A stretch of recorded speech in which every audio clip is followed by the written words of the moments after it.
What is up, guys? My name is STIX, and if you don't already, follow me over on Twitter at ByteStix to stay updated with the latest MMO related news.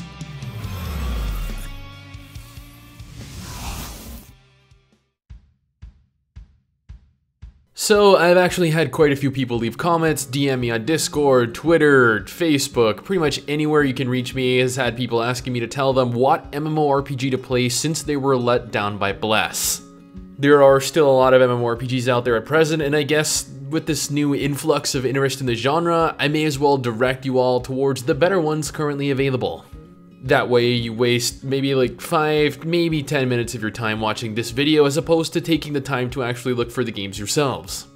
I wish Bless no ill will. Unlike a lot of other YouTubers and streamers right now, I don't hate the game. I don't have any intention of seeing the game fail at all. Like, in all due honesty, I truly hope that Neowiz does whatever is necessary to turn the game around.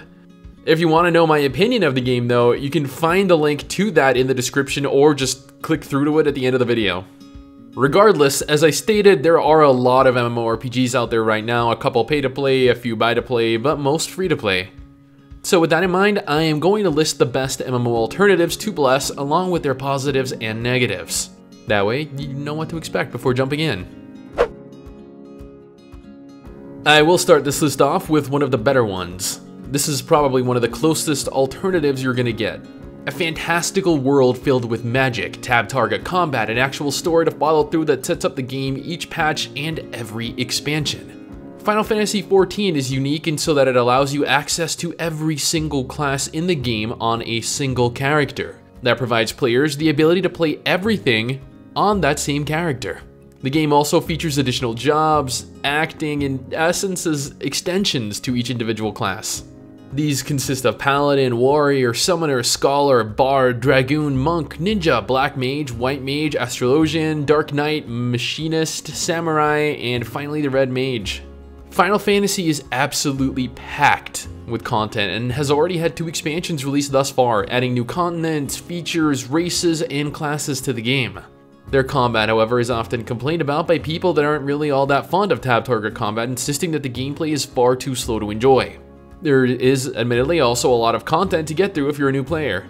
So much so that the first handful of hours are actually spent going from NPC to NPC trying to just leave your starting city. However, the story is so enthralling to partake of that once you actually overcome the initial hurdle of the beginner experience, you'll see that Final Fantasy XIV has more to offer than almost any other MMORPG. There are so many dungeons and raids to participate in, there are fates that spawn across the world, instances like Palace of the Dead, trials that have you go up against giant summons, clan hunts that have you group with players to take down world-like bosses, and leave quests, which are essentially mini repeatable quests that you can take over and over for additional XP. PvP is instance, however, there is absolutely no open world PvP, and the PvP is admittedly a minor part of the game. And finally, crafting in the game. Oh man, don't even get me started on that. The fact that you can level your professions like actual classes is just both exhausting and simultaneously thrilling to do. So with all of that being said, here is a quick breakdown of Final Fantasy XIV.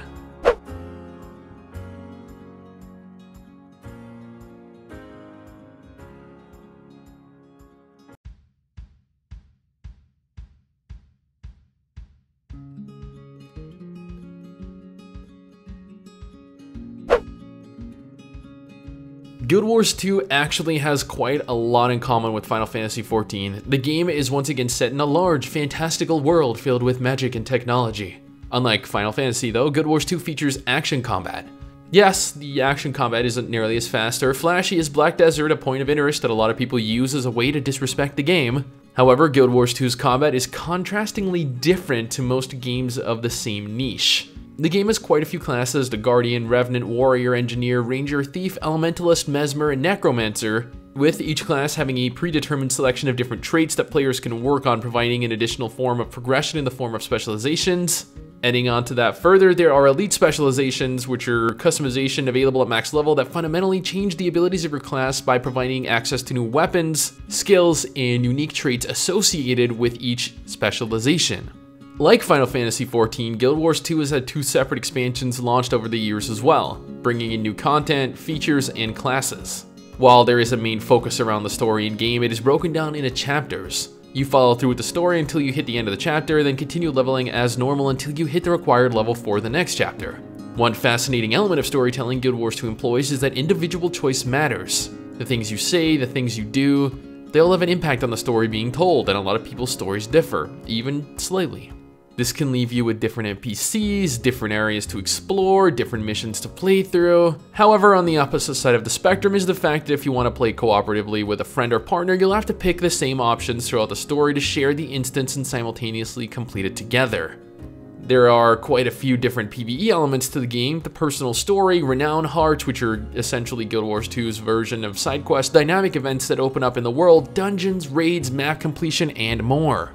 PvP, like Final Fantasy, is instanced only. Once again, there is no open world PvP, the PvP being of larger importance than in Final Fantasy XIV, but still being a much lesser part of the game. Crafting as well is, more or less comparable to how it is in most games. Now, with all of that being said, here is a quick breakdown of Guild Wars 2.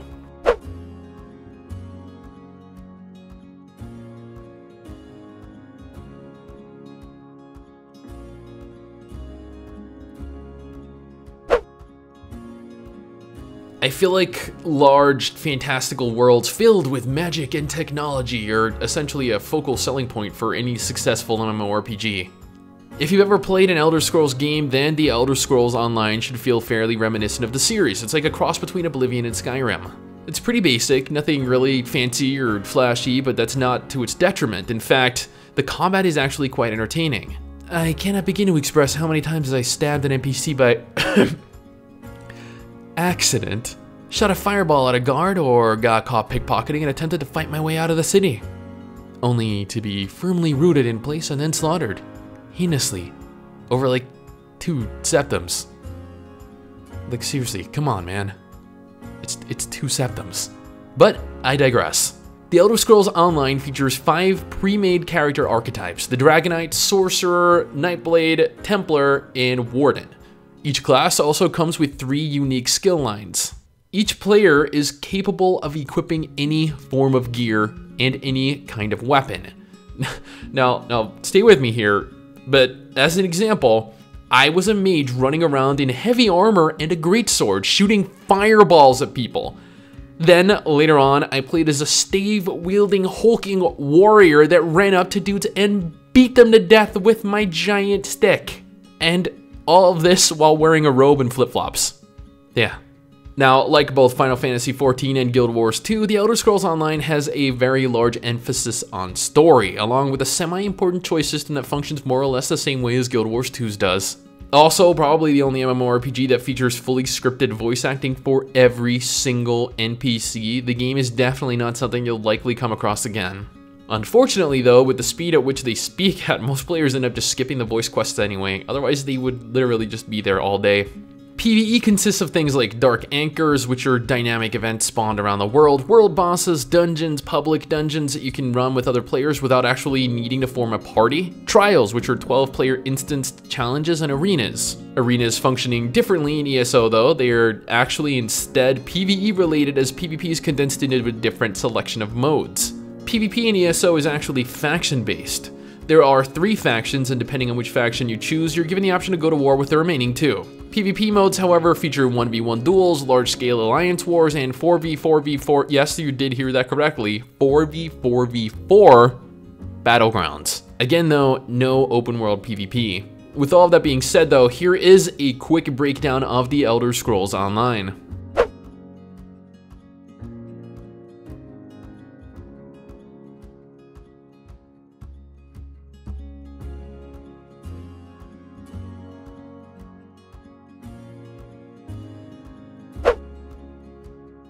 I mean, the king of all MMORPGs deserves to be mentioned, right?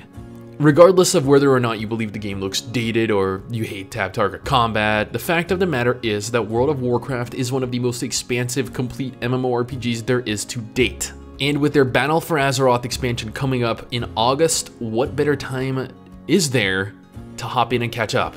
There are 12 total classes in World of Warcraft: the Warrior, Paladin, Hunter, Rogue, Priest, Death Knight, Shaman, Mage, Warlock, Monk, Druid, and Demon Hunter, their latest added class with the Legion expansion. World of Warcraft is one of the only games with a completely open world, something many a player references when talking about open world MMORPGs. The game world itself is by far the largest I have ever had the opportunity to experience. There are zones with every single environment you can imagine. The tab target combat is also by far the most polished. It isn't as flashy as like Final Fantasy XIV, but the global cooldown, skills off the global cooldown, and character movement, especially with their overhaul, is some of the best in the genre.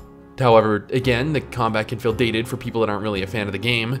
You can definitely tell that both the combat along with the graphics are far from Black Desert or Blade and Soul, but that is alright.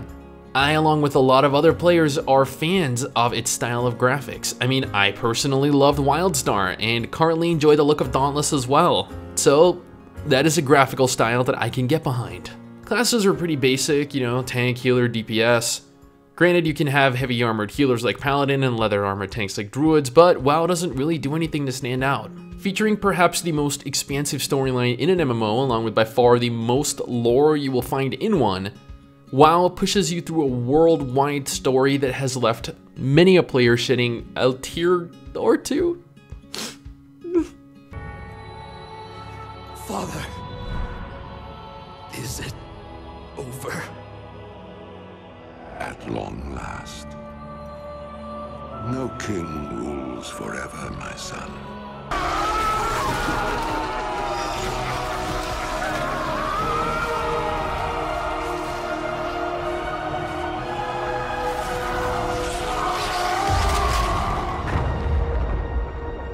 However, with each expansion, the story gets slightly more complicated since there are instances where the entire zone is overhauled to include changes to the latest expansion, but the game doesn't realize this. For example, there are points in the game where Garrosh is still leader of the Horde, and then Vol'jin is, and then Sylvanas is, and you're just like, the fuck? PvE in WoW consists of questing, world quests, which are dynamically generated quests, dungeons, mythic plus dungeons, raids, world bosses, and artifact power farming too. PvP is handled in two forms: instanced PvP such as arenas and battlegrounds, and open world PvP for PvP enabled servers.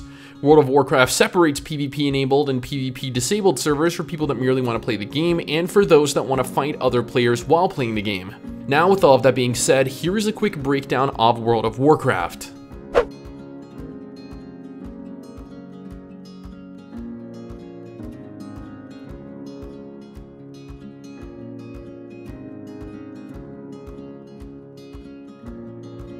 So there you go. For those of you that already knew about these MMORPGs, no problem, but for everyone else asking in my Bless videos, here you go. Hopefully this list provides you something to play while you either wait for Bless to fix their problems or for a new game to awe you.